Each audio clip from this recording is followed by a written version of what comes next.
November 12, 1943, Edwards Air Force Base, California. A P-51 Mustang screams through the sky at 28,000 feet. Test pilot Bob Chilton pushes the stick forward, entering a near-vertical dive. The airspeed indicator climbs 400 miles per hour, 450, 480, then 500. At 520 miles per hour, the plane begins to shudder. The wings flex violently. Chilton feels it through the stick, that terrifying vibration engineers call flutter. These heat to same flutter that had torn the wings off 3 test aircraft in the past 6 months. But this Mustang is different. Instead of disintegrating, the wings hold. The flutter subsides. Chilton pulls out of the dive at 535 miles per hour, faster than any propeller-driven fighter has ever flown without breaking apart. When the ground crew examines the aircraft, they find something nobody expected. The wing spars, those critical structural members that hold the entire wing together, aren't made from the standard 24ST aluminum alloy every other Allied aircraft uses. They're made from something else, something that shouldn't exist, something that violates every specification the Army Air Corps has approved. A material one metallurgist developed in secret, gambling his career and the lives of Allied pilots on a forbidden experiment in chemistry. This is the story of how that gamble changed everything. To understand why this moment matters, we need to go back 18 months. To May 1942, the P-51 Mustang has just entered service with the Royal Air Force. On paper, it's everything the Allies need: long range, excellent handling, and that revolutionary laminar-flow wing designed by Edgar Schmood that reduces drag by nearly 30% compared to conventional designs. But there's a critical problem nobody saw coming. The same aerodynamic efficiency that makes the Mustang so fast also makes it exceptionally dangerous in high-speed dives. When German fighters attack from above, the preferred tactic of experienced Luftwaffe pilots, Mustang pilots have 2 options: turn and fight at a disadvantage, or dive away to escape. Diving should be the safer option. Every fighter pilot knows the golden rule: speed is life. Altitude is life insurance. Dive away, build up speed, and live to fight another minute. But in the Mustang, diving at high speed is a death sentence. At speeds above 480 miles per hour, easily reachable in a dive from high altitude, the Mustang's wings begin to flutter. The thin laminar-flow airfoil that reduces drag so beautifully at normal speeds becomes a liability. The wings twist and flex. The ailerons reverse, meaning when you pull the stick to the right, the plane rolls left. Control authority vanishes, and sometimes the wings simply tear off. 3 British pilots die in May 1942 when their Mustangs disintegrate during high-speed combat maneuvers. 4 more in June. By July, the RAF has issued a directive: do not exceed 450 miles per hour indicated airspeed in the Mustang, under any circumstances. For combat pilots facing Messerschmitt Bf-109S and Focke-Wulf FW-190s, aircraft that can routinely dive past 500 miles per hour, this speed limit is a death sentence of a different kind. You can't escape. You can't pursue. You're locked into a narrow performance envelope while the enemy operates outside it. The problem isn't Edgar Schmood's wing design. The aerodynamics are actually brilliant. The problem is materials. The Mustang's wing spars, those critical I-beam-shaped structures running from root to tip that carry all the wing's bending loads, are made from 24ST aluminum alloy. The same alloy used in nearly every American aircraft since the mid-1930s. It's well understood, widely available, and has served reliably in everything, from Boeing B-17 bombers to Grumman F-4F Wildcats. But 24ST has limits. Under the extremes, dynamic loads of high-speed flight, loads that oscillate hundreds of times per second as the wing flexes. 24est begins to fail. Microscopic cracks propagate through the crystalline structure. Fatigue accumulates, and at the worst possible moment, catastrophic failure occurs. The Army Air Corps knows they have a problem. In June 1942, North American Aviation receives a classified directive.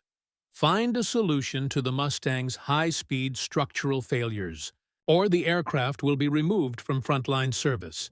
For North American, this is existential. The Mustang program represents the company's future. Tens of thousands of aircraft are on order.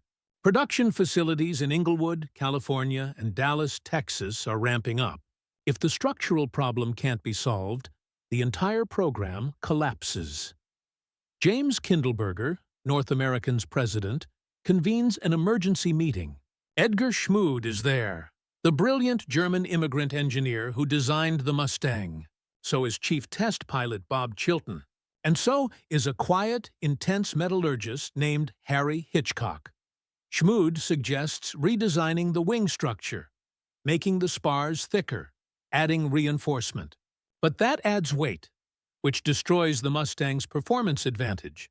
The calculations show that reinforcing the wing enough to handle 550-mile-per-hour dives would add 400 pounds. The Mustang would become just another mediocre fighter. Test pilot Chilton has a different perspective. He's felt the flutter firsthand. He describes how the wings flex, how control authority degrades, how the airframe literally shakes itself apart. It's not just strength we need, he says. It's stiffness. The wing needs to resist bending and twisting at high speeds. That's when Harry Hitchcock speaks up. What if we don't reinforce the structure? He says. What if we just use better material? Harry Hitchcock is not a typical aerospace engineer. He doesn't have a PhD from MIT or Caltech. His background is in industrial chemistry and materials science, unglamorous fields where success is measured in tensile strength and fatigue resistance, not aerodynamic elegance.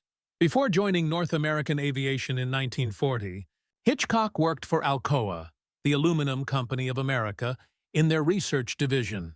He spent years studying aluminum alloys, trying to develop materials for automotive and industrial applications. But when war broke out, Hitchcock saw an opportunity. Aircraft demand was exploding. Material requirements were becoming more extreme, and he had been quietly working on something he thought might matter. At the June 1942 meeting, Hitchcock explains his idea. The problem with 24ST aluminum alloy, he says, is its composition. 24ST is an aluminum-copper-magnesium alloy. Copper adds strength, about 4% by weight. Magnesium adds additional hardening.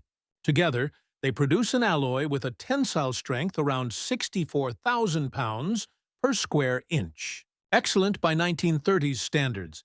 But there's another alloying element that produces even higher strength. Zinc. In 1943, Alcoa had been experimenting with aluminum-zinc-magnesium-copper alloys, a complex four-element system that required precise control of composition and heat treatment. The research was still in the laboratory phase. The alloy hadn't been certified for aircraft use. The Army Air Corps had no specifications for it. As far as official procurement documents were concerned, this material didn't exist. But Hitchcock had seen the test data. An aluminum alloy with 5.6% zinc, 2.5% magnesium, and 1.6% copper, properly heat-treated, could reach tensile strengths of 78,000 pounds per square inch, 20% stronger than 24ST.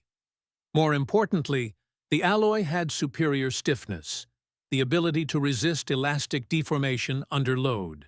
The modulus of elasticity was higher, meaning the same structure made from this new alloy would flex less under the same load. Less flex meant less flutter. Less flutter meant higher, safe diving speeds.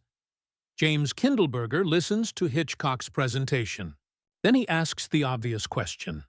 If this alloy is so good, why isn't anyone else using it? Hitchcock's answer is uncomfortably honest, because nobody's proven it works in aircraft structures yet.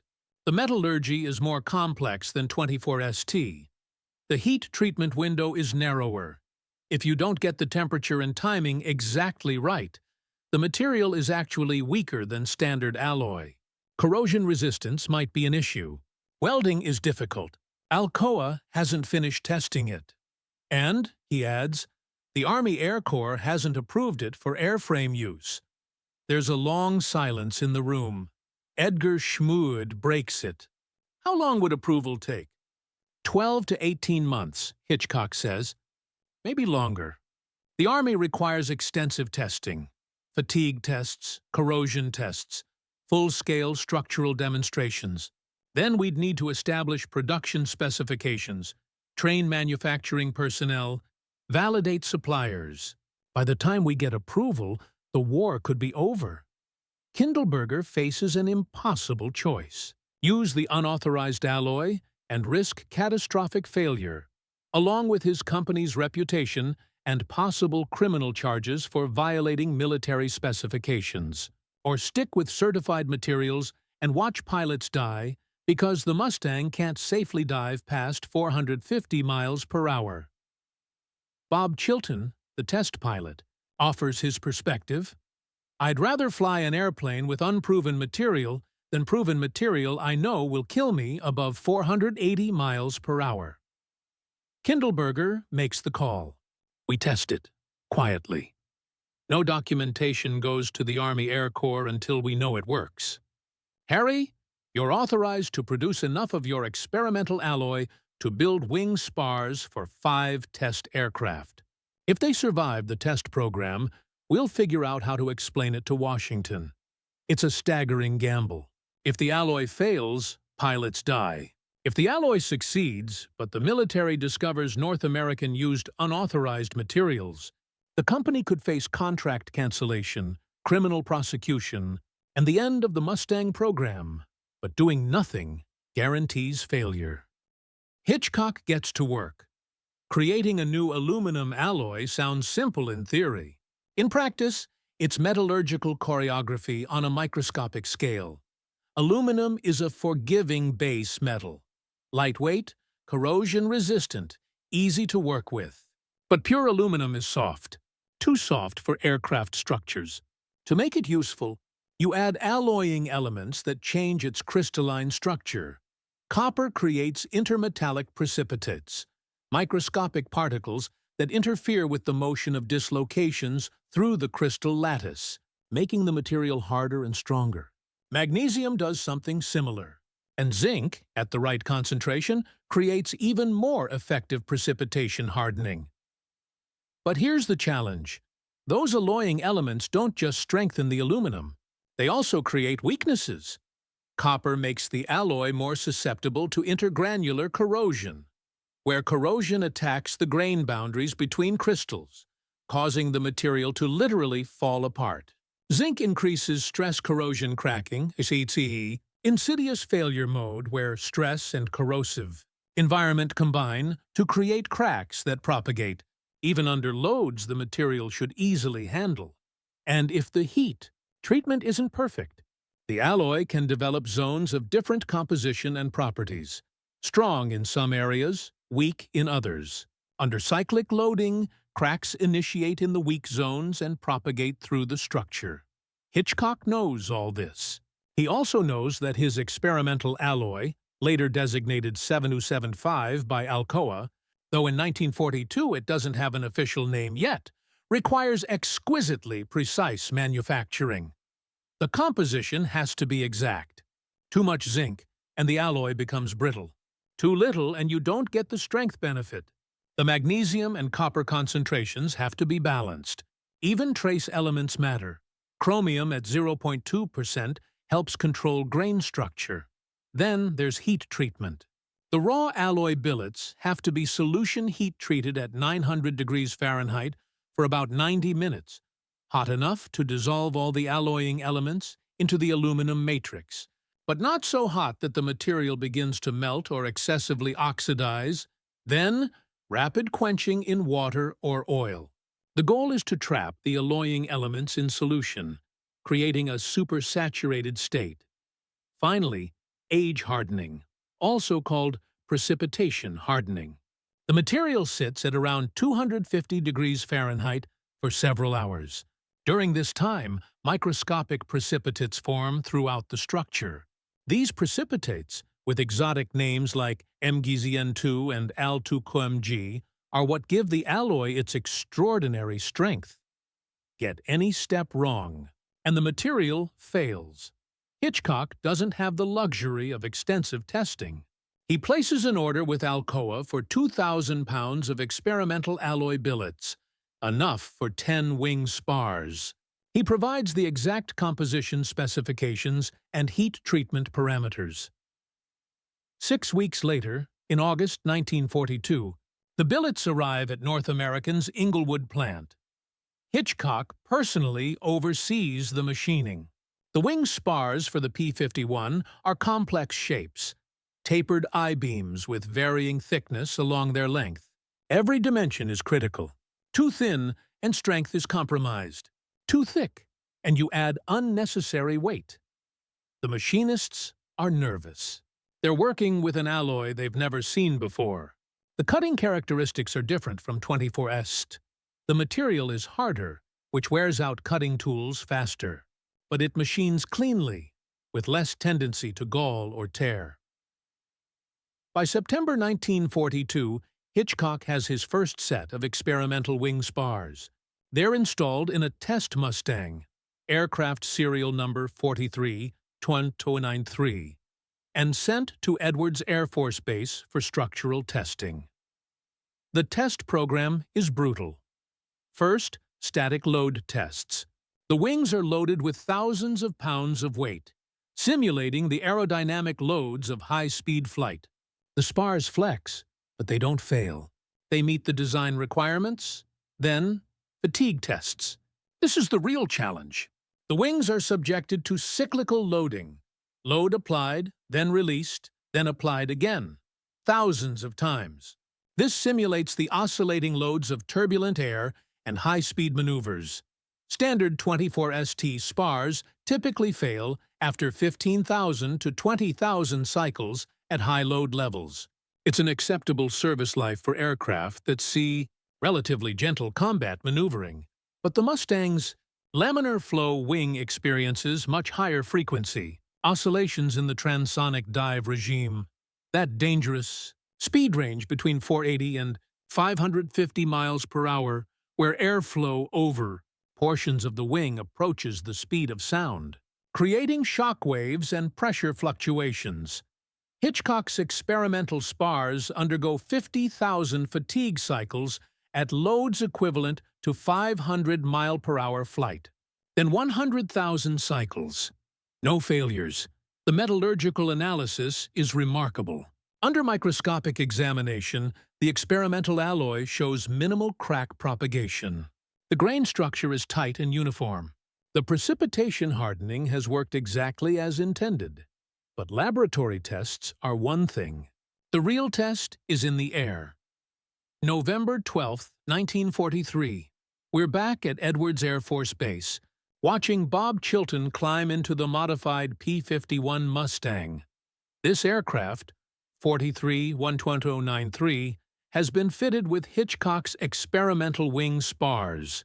It's also instrumented with strain gauges, accelerometers, and recording equipment that will capture every detail of the wing's structural response during high-speed flight. The test plan is simple and terrifying.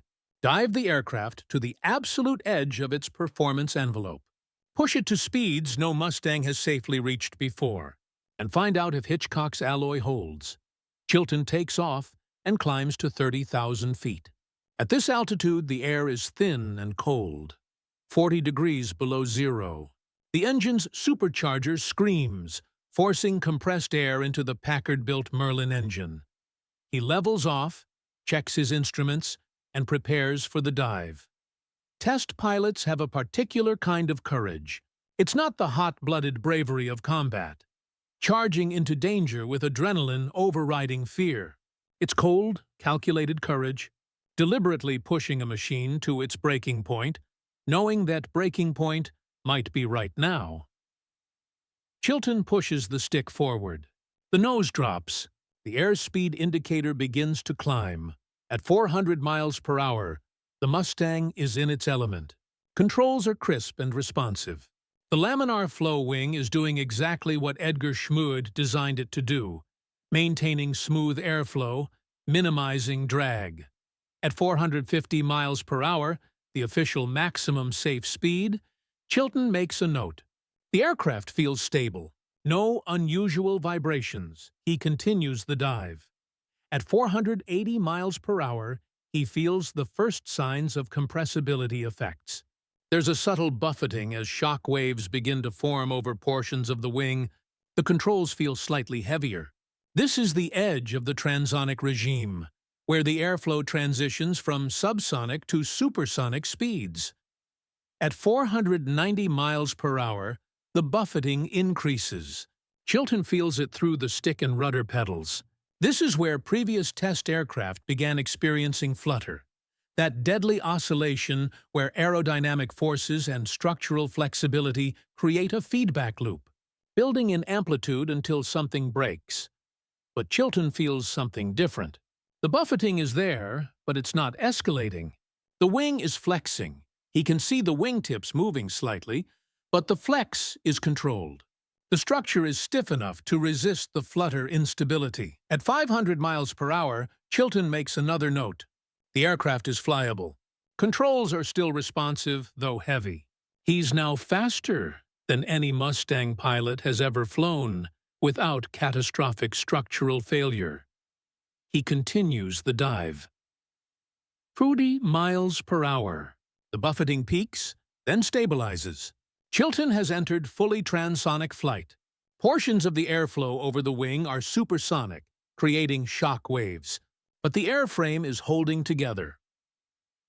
20 miles per hour. Chilton reaches the test plan's target speed. He's supposed to pull out of the dive now, but the aircraft feels stable. The wings aren't showing signs of impending failure, and Chilton realizes he has an opportunity to answer a question nobody's been able to answer. Just how fast can a Mustang actually go? He holds the dive 30 miles per hour. Still stable. 35 miles per hour. At 12,000 feet altitude, Chilton begins the pullout. The G-forces build, 3 Gs, then 4, pressing him down into the seat.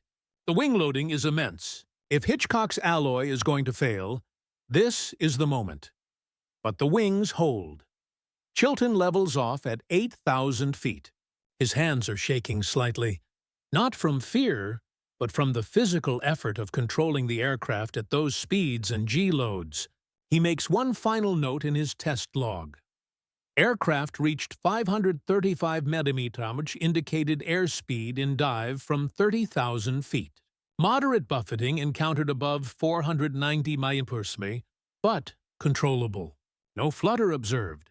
Wing structure performed flawlessly during high G pullout. This aircraft is combat-ready for high-speed operations. When Chilton lands and the engineers examine the aircraft, they find the wing spars have deformed by less than 2 millimeters at the points of maximum stress, within acceptable tolerances. No cracks. No signs of impending failure. Hitchcock's forbidden alloy has worked, but the hard part is just beginning. North American aviation now faces a delicate problem. They've proven the experimental alloy works, but they've done so using unauthorized materials, in violation of Army Air Corps specifications. James Kindleberger schedules a meeting with Colonel Mark Bradley, the Army Air Corps liaison to North American. It's a career-defining conversation. Kindleberger lays out the situation honestly. The Mustang had a critical structural limitation. Standard materials couldn't solve it within acceptable weight limits. North American's Metallurgist developed an experimental alloy. They tested it. It worked. And now they want permission to use it in production aircraft. Colonel Bradley's reaction is what you'd expect. Controlled fury. You're telling me you've been flying test aircraft with unauthorized materials? Do you have any idea what happens if Congress finds out? But Bradley is also a pragmatist. He's seen the combat reports from Europe. He knows Mustang pilots are dying because they can't safely dive away from German fighters. And he's seen Chilton's test data. After a long silence, Bradley makes a call to Wright Field, the Army Air Corps' Research and Development Center in Ohio. Within a week, metallurgists from Wright Field arrive at North American to examine Hitchcock's experimental alloy and review all test data. The technical review takes 3 weeks. The Wright Field team conducts their own materials testing, tension tests, compression tests, fatigue tests, corrosion tests. They examine the manufacturing process. They interview Hitchcock about composition and heat treatment. In January 1944, Wright Field issues their findings. The experimental alloy, now officially designated as 7-75 aluminum, exceeds the performance of 24ST in every relevant category. Tensile strength is 22% higher.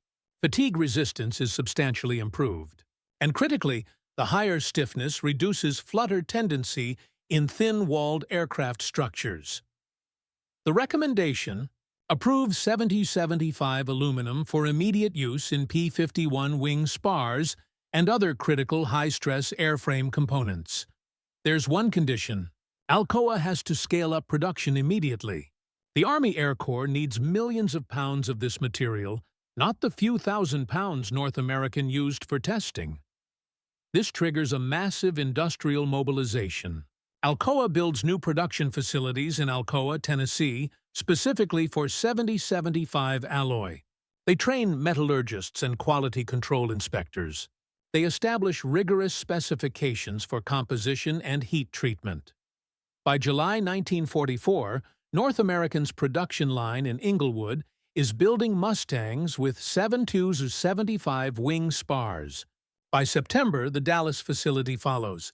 Eventually, every P-51 coming off the production line has the high-strength alloy in its wings. The impact on combat operations is immediate and dramatic. Mustang pilots report they can now safely dive away from German fighters at speeds that would have been suicidal 6 months earlier. In high-altitude bomber escort missions over Germany, where engagements often begin above 25,000 feet, Mustang pilots use dive attacks to slash through formations of Focke-Wulf FW-190s and Messerschmitt Bf-109s. Confident their aircraft can handle the structural loads, the German pilots notice. After-action reports from late 1944 describe increasing reluctance among Luftwaffe fighters to engage Mustangs in diving attacks. The Americans have closed a critical performance gap, but the impact of 70-75 aluminum extends far beyond the P-51. Once approved for aircraft use, 70-75 becomes the standard high-strength alloy for American military aviation. It's used in the Boeing B-29 Superfortress, in the Republic P-47 Thunderbolt, in the Lockheed P-38 Lightning. Post-war, it becomes the dominant material for commercial and military aircraft structures. To this day, 70-75 aluminum, often called aircraft-grade aluminum, is the material of choice for any application requiring high strength-to-weight ratio. You'll find it in modern fighter jets, in spacecraft, in high-performance bicycles, in rock-climbing equipment, all because one metallurgist took a calculated risk in 1942. The story of Harry Hitchcock and his forbidden alloy is really a story about margins. The P-51 Mustang was already an excellent aircraft. Edgar Schmued's aerodynamic design was brilliant. The Packard Merlin engine was powerful. The range was exceptional. But there was this one critical margin, the structural limit at high speed, that made the aircraft vulnerable. Hitchcock's contribution didn't revolutionize the Mustang. It didn't make it twice as fast or give it twice the range. It simply expanded the safe operating envelope by about 50 miles per hour at high altitude. That's it, 50 miles per hour, but in aerial combat, margins matter. 50 miles per hour is the difference between being able to dive away from an attacker and being trapped in a turning fight at a disadvantage. It's the difference between catching a fleeing enemy fighter and watching him escape. It's the difference between pilots feeling confident in their aircraft and feeling limited by it. And sometimes, those small margins determine the outcome of entire campaigns. By late 1944, the Luftwaffe is facing overwhelming odds. American P-51 Mustangs are ranging deep into Germany, escorting bomber formations and hunting German fighters.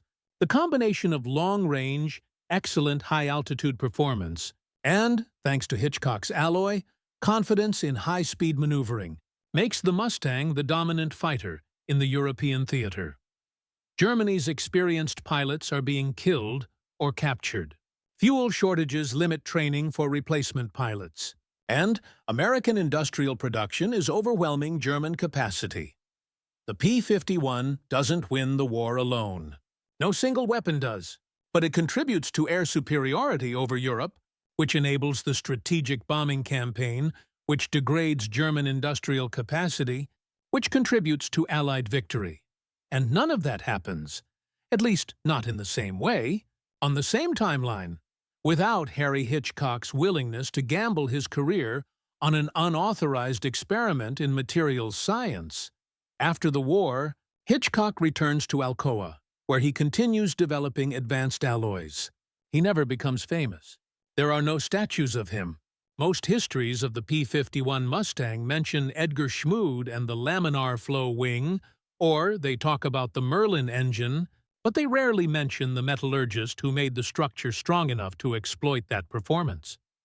But every time you see an aircraft, or a spacecraft, or any high-performance structure made from aluminum alloy, there's a good chance you're looking at the legacy of that quiet, intense metallurgist who understood that sometimes the most important innovations happen at the molecular level. 50 miles per hour. That's all it took to change aviation history. Sometimes the margins make all the difference.